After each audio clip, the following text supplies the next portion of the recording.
High, নমস্কার। সবাইকে শুভ বিজয়া। বড়দের প্রণাম ও ছোটদের অনেক ভালোবাসা।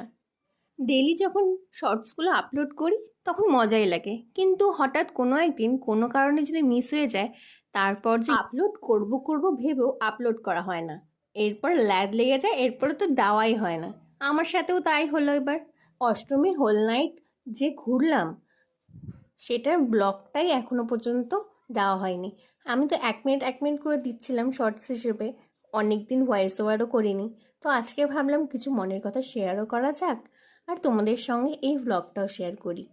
কিছু বছর ধরে আমরা রাত্রেবেলা ঘুরতে যেতাম, কিন্তু 12টা-1টার মধ্যেই বাড়ি ঢুকে যেতাম। আর যখন আমরা স্কুল লাইফে ছিলাম তখন তো আমরা পুরো পাড়ার সবাই মিলে একসঙ্গে গাড়ি নিয়ে হৈ হৈ করে পুরো রাত ঠাকুর দেখতাম।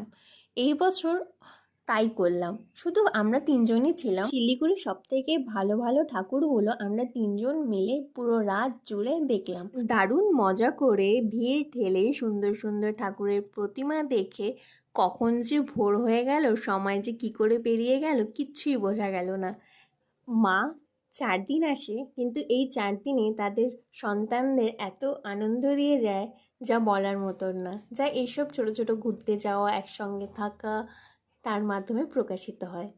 শেষে আমরা চলে গিয়েছিলাম মাটিগাড়াতে, যেখানে খুব সুন্দর একটা থিমের মধ্যে পুজো করেছিল।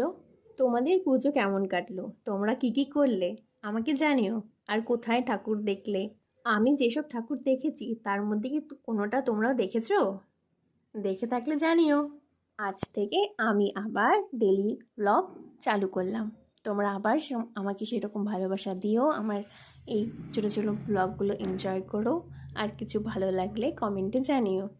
অষ্টমীর রাতে হোল নাইট প্যান্ডেল হপিং করে শেষে চলে গিয়েছিলাম আমাদের পাড়ার মণ্ডপে, সেখানে মাকে প্রণাম করে বাড়ি চলে এসেছিলাম। এইভাবে আমার সেই দিনটা শেষ হয়েছিল। তোমাদের কেমন লাগলো জানিও, আর পরের ব্লগের জন্য অপেক্ষা করো। বাই।